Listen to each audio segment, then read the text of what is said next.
ஓம் சாந்தி. அவ்யக்த சமிகை 5 ஏப்ரல் 2026. அன்பான இனிமையான பாபா நமக்கு சொல்லக்கூடிய விஷயங்கள். जैसे मीठा खाने और खिलाने से थोड़े समय के लिए मुख मीठा होता है, खुश होते हैं, ऐसे स्वयं ही मीठा बन जाओ तो सदा ही मुख में मधुर बोल रहेंगे. பாபா சொல்லி கொடுக்குறாரு.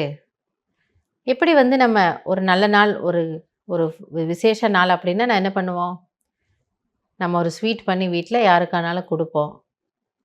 அப்போ அவங்களும் நமக்கு ஸ்வீட் கொடுப்பாங்க, அதில் ஒரு குஷி.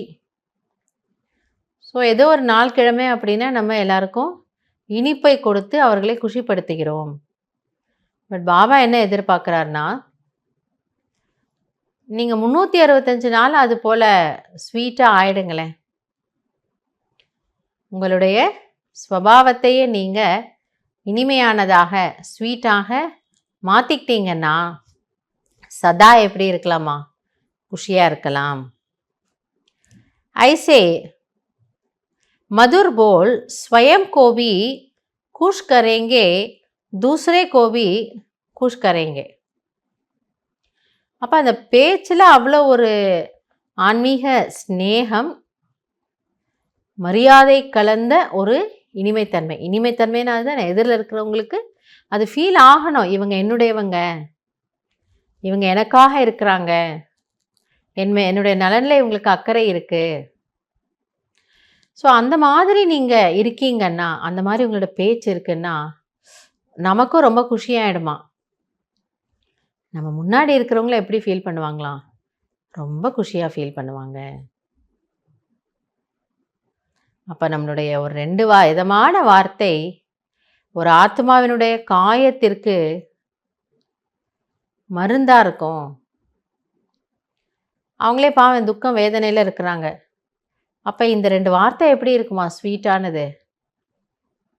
சிச்சுவேஷன்ஸ்லாம் அதான்.